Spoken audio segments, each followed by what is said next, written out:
populismo, Podemos, los temas de actualidad. Bueno, yo en función de lo que vos me habías escrito, Pablo, Sí.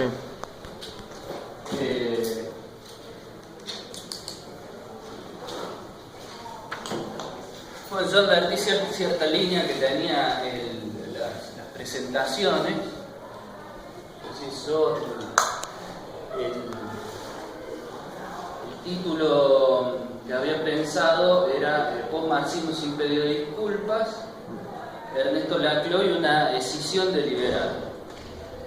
Digamos, la idea original en ese momento, que es más o menos lo que voy a tratar de decir hoy, es bueno explicar de qué se trata esa escisión, digamos, por qué deliberada y qué implicaría, digamos, más allá de, mucho más allá, digamos, de Laclau, digamos, de qué nos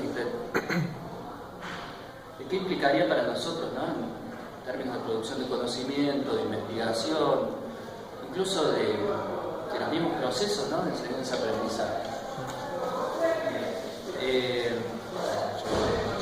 Entonces, bueno, en función de eso pensé una exposición más bien coloquial.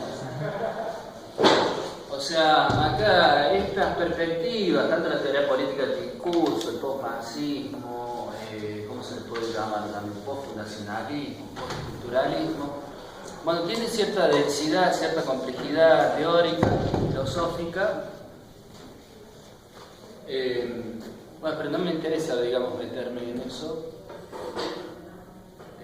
porque me parece que tampoco corresponde ni con el auditorio, ni que serviría para destacar, digamos, lo más relevante que tendría cierto posicionamiento de estos lugares para aportar a no solo la teoría política, digamos, sino para pensar las estrategias socialistas, nacional populares, ¿no? De ciertas izquierdas. Pensar las estrategias y bueno, me parece que en ese sentido va dirigido bastante, digamos, del pensamiento de Laclau, que en realidad él fue un militante de la izquierda nacional, de Abelardo Ramos, y bueno, a mí me parece que de alguna manera siempre tuvo la intención de aportar a pensar, a explicar, a comprender, digamos, que era el peronismo.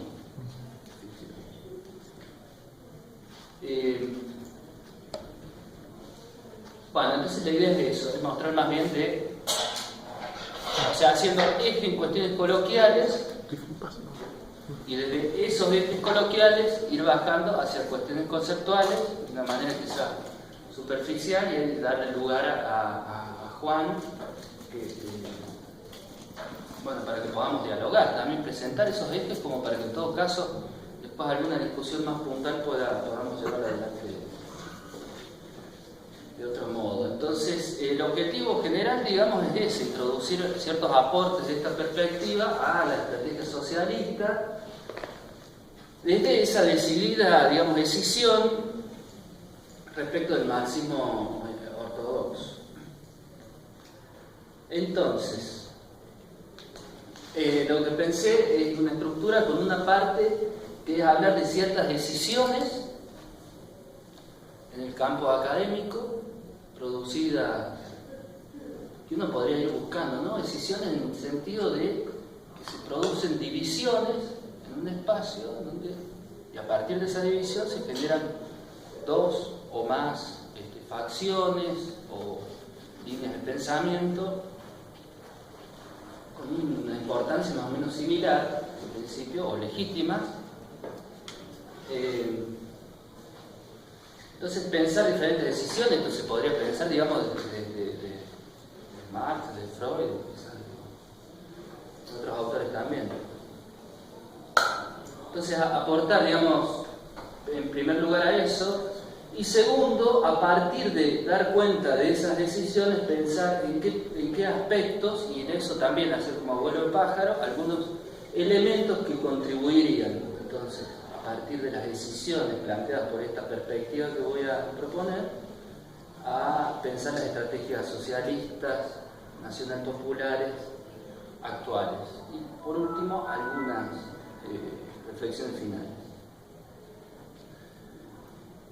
Entonces, en cuanto a las decisiones, entonces a mí me interesaba pensar esto de la decisión como una actitud epistemológica, o sea, una actitud frente al campo académico, ¿no?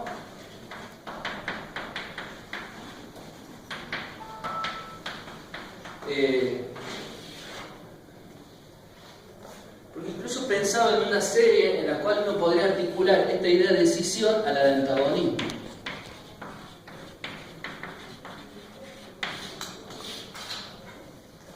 Entonces, podemos pensar en función de lo que yo trabajo, ¿no? Dos grandes decisiones más recientes, digamos, en el campo de lo que trabajo.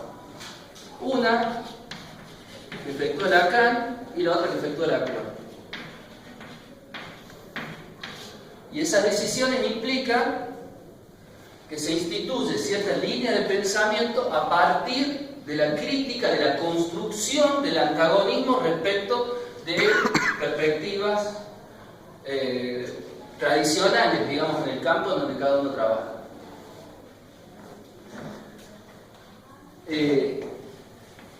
Entonces, en relación a Lacan, hay un texto de Lacan que es la proposición del 9 de octubre de 1967.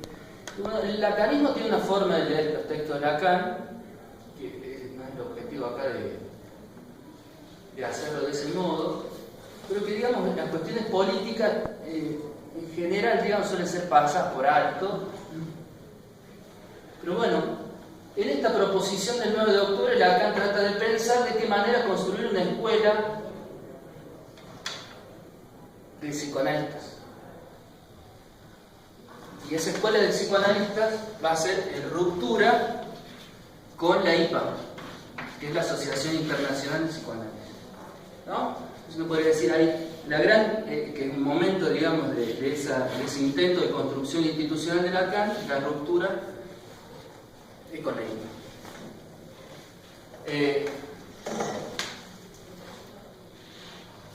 Entonces, él en esa proposición plantea que es una elección o una decisión deliberada de los miembros de la escuela, digamos, que conduce en ese momento Lacan, escindirse de la IPA.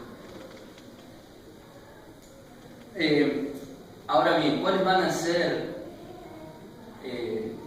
algunas bases de esa escisión? ¿En qué se basa ese antagonismo? Es simplemente una forma para distinguirse de otros, para generar, qué sé yo, un espacio propio, apartado de otro dominante. Bueno, por un lado puede que sí, pero además, digamos, lo que sostenía esa escisión, esa división, ese antagonismo que se produce, principalmente combatir o estar en contra de ciertas concepciones cognitivistas que piensan al individuo como una máquina de procesar información. El conductismo, el cognitivismo, que son formas, sobre todo el conductismo en Estados Unidos, la egopsicología, que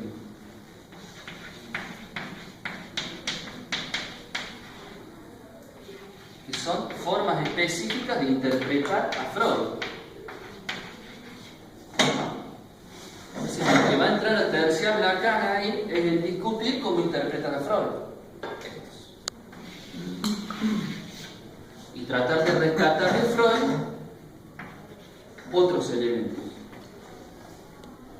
No pensar al individuo como una máquina de procesar información, que bueno, que sería una especie de homo economicus. Que bueno, eso también me parece relevante destacar, digamos, siempre cuando hablamos de ciencia política, la teoría política, eso siempre está en el sustrato de todas las teorías de perspectivas, está ahí presente siempre.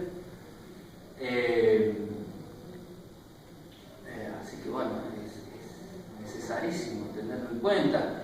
Por ejemplo, los nuevos desarrollos del conductismo, uno de los principales autores de esa línea es Cass Sunstein, que es asesor de Obama. ¿No? O sea, no hablan del homo economicus pleno, sino del homo economicus limitado. Entonces el Estado de alguna manera tiene que intervenir para hacer que el homo económico funcione adecuadamente, digamos, diciéndolo así un poco de manera caricaturesca, pero por ejemplo Roberto Gargarella en Argentina es uno de los seguidores más,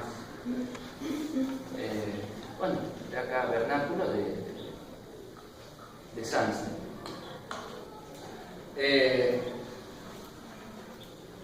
Por ejemplo, bueno, siempre le digo, en Estados Unidos la ciencia política está en las áreas de ciencia del comportamiento. La ciencia política norteamericana está dominada por estas perspectivas. O sea, nosotros lo que vemos, incluso por más que nos falte mucho en esta carrera, este tipo de discusiones son muy marginales dentro de la ciencia política, ¿no? A nivel general.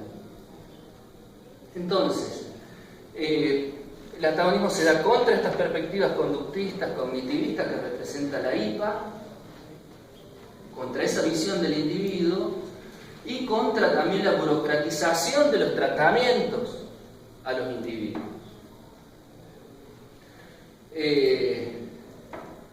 Y dice, y acá traje una cita de Lacan de esa proposición, que dice: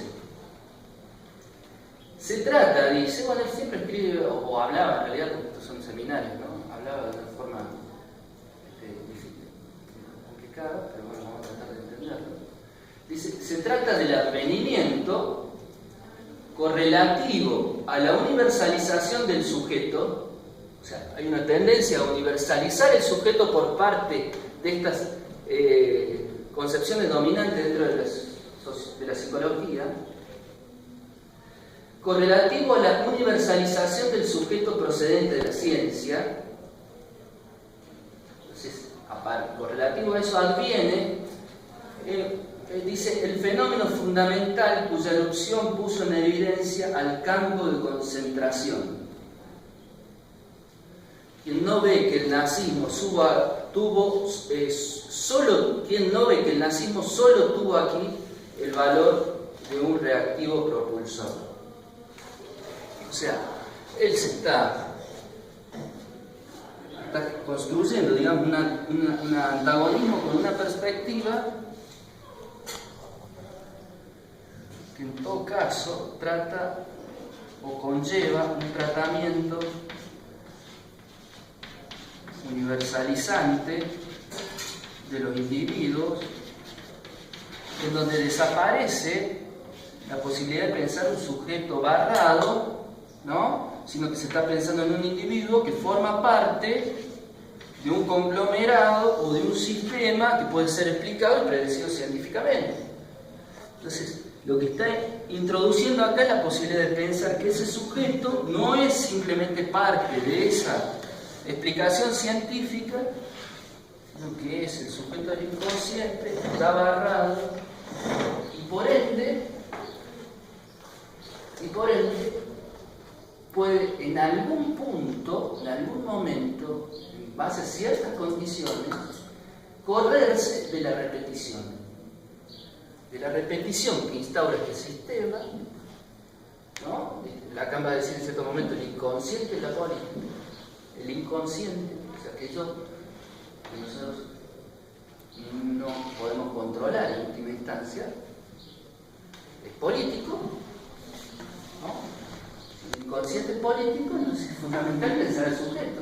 ¿Qué concepción de sujeto, qué idea de sujeto estamos teniendo? Entonces, acá el antagonismo que construye Lacan es contra los que quieren meter al individuo en esta bolsa de la ciencia y de la explicación científica total. Entonces dice, no, eso es imposible. El sujeto siempre está la posibilidad, y eso lo trae de la experiencia clínica, de que se corra de esa repetición o reproducción, ¿no? De la relación de producción, no podría decir. Que lleva, por ende, y ahí se mete en algo bastante fuerte, que lleva incluso al campo de concentración y lleva al nazismo, pero en realidad el nazismo simplemente como un reactivo que aparece ahí. Porque en realidad el nazismo es en el contexto de un sistema, del triunfo de esta idea del individuo, del nazismo.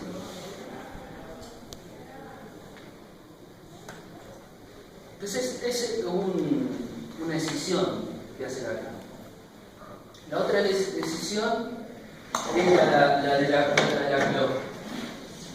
Y ahí me pareció interesante pensar la polémica que él tiene con un marxista ortodoxo que es Norman Geras en la revista esta New Left Review, y que de ahí sale este artículo que se llama Postmarxismo sin pedir disculpas, donde Geras se la crítica a Laclau y Laclau contesta diciendo sí, somos postmarxistas. Entonces, ¿qué implicaría acá esta decisión respecto del marxismo?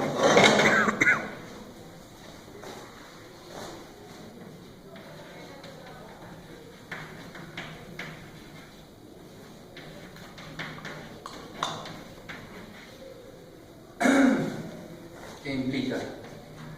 Implica cuestionar ciertos aspectos del materialismo.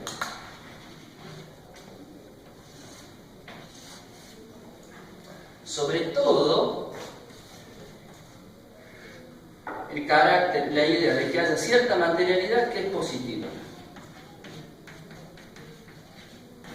Esto ahora lo voy a explicar un poco más en articulación, sobre todo con el pensamiento de Lacan.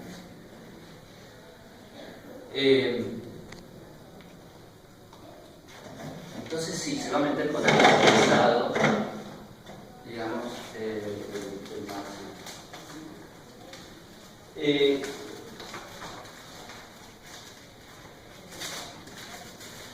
Lo interesante acá es pensar también esta otra decisión como actitud epistemológica, porque como dice Zizek, la mejor forma de ser marxista es de algún modo criticar a Marx en algún lugar, ¿no? Separarse. Porque incluso uno podría, en esa serie que yo les decía al principio, antagonismo, decisión, uno podría agregar el parricidio, ¿no? Que sería en términos freudianos, matar al padre. ¿Cómo haríamos investigación crítica si uno simbólicamente no mata al padre? Simbólicamente. Lo simbólico habilitaría, digamos, que no lo matemos en lo real.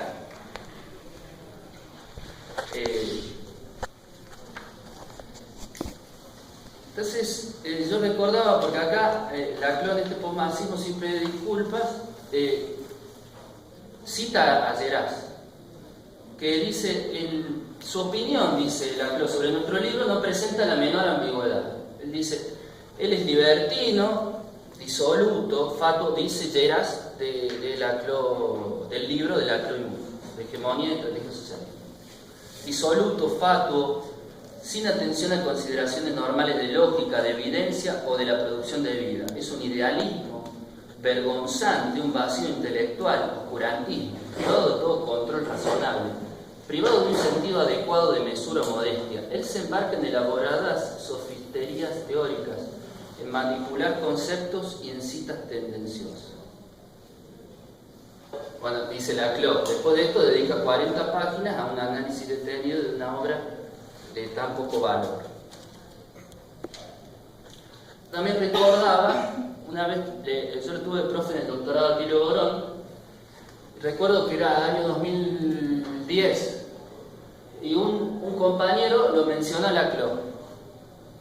Dijo, bueno, y esto Laclau, bla, y Atilio contestó, digamos, en unos términos, o sea, me parece muy razonable Atilio, la verdad, me parece un referente, ¿no?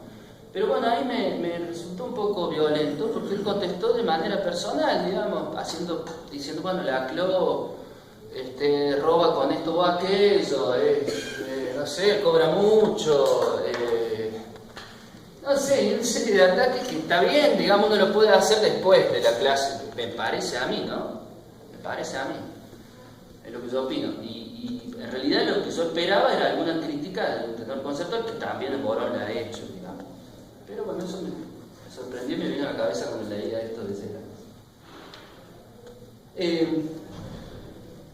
Entonces va a poner en cuestión esto del materialismo y lo va a poner en cuestión principalmente a través de la noción de discurso. Entonces Entonces, la cuestión del discurso en la CLO va a tomar una preponderancia importante. Lo que se estudia son los discursos. Y en realidad lo que se va a plantear es que todo objeto es en función de una estructura de sentido discursiva. No es sin eso. Y esas relaciones, entonces el objeto es en función de las relaciones diferenciales con los otros objetos, y siempre mediado por palabras, por los sentidos.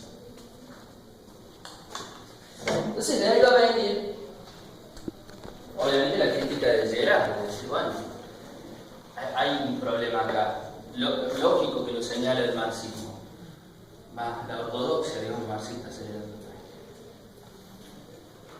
si todo es discurso, entonces estamos... ¿Dónde queda la base material? ¿O dónde queda la materialidad de los procesos o de las relaciones sociales de producción?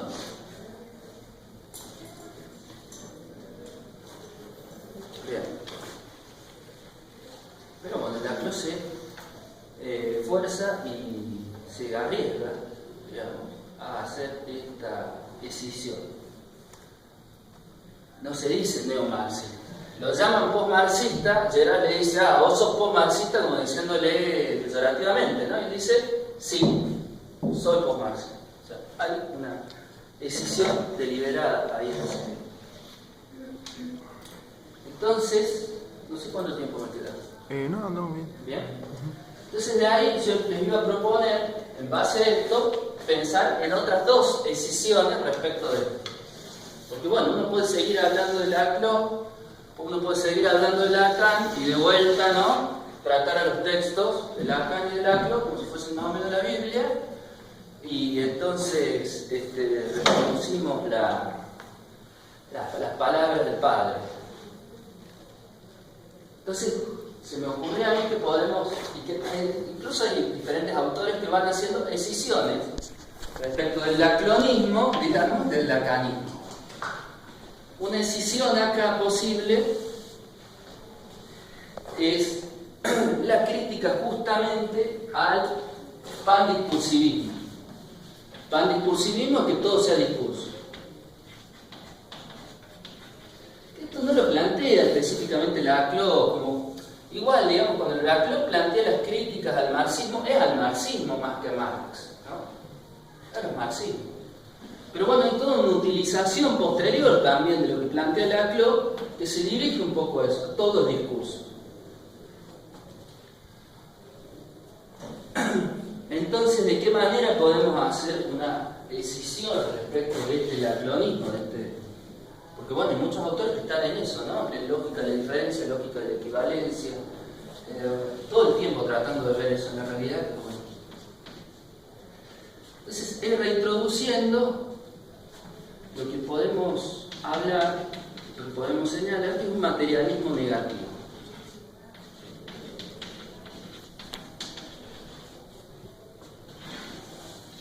Es decir, no todo el discurso.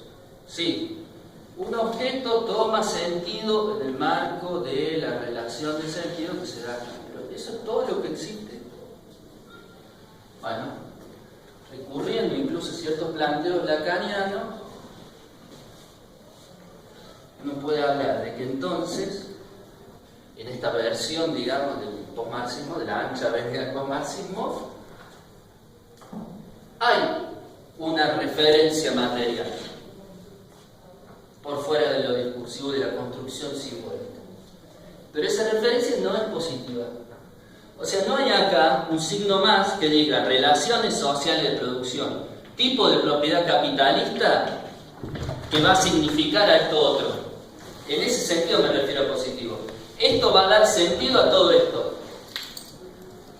Esto determina a la estructura social, el tipo de propiedad, por ejemplo, las relaciones sociales de producción. Esto determina esto otro y le da sentido. Entonces tenemos que cambiar esto para cambiar esto otro. No, acá la referencia esta es negativa. O sea, la referencia es del sinsentido. Hay algo que atraviesa cualquier construcción simbólica de sentido discursiva siempre. Entonces esto lo que permitiría pensar es profundizar, digamos, como dice el mismo Laclau, radicalizar al programa, al proyecto teórico marxista. Radicalizarlo en función de la lingüística estructural, del psicoanálisis y de otros aportes de otras tradiciones pensando. ¿Repetir este último? ¿Cómo no? O sea, lo que está discutiendo Laclau con la ortodoxia marxista, esta cuestión del determinismo económico, de que hay relaciones materiales, económicas, que de alguna manera determinan el modo en que se lleva adelante, se significa, se construye socialmente lo social, ¿no? Entonces él va a introducir la cuestión del discurso, es como que mete esto acá adentro. O sea, el discurso parte como parte integrante de la realidad social y no por fuera. Claro, y el discurso abrazando esta materialidad, ya no habría una materialidad pura por fuera del discurso y de cómo construimos sentido. Entonces hay toda una discusión ahí, porque también el discurso postfundacionalista acá entra a tejerlo de la contingencia, lo que las cosas pueden ser de otra manera, porque si todo se construye simbólicamente, incluso la reproducción de las relaciones de producción capitalistas, se construyen simbólicamente, entonces se pueden modificar. Son contingentes, ¿no?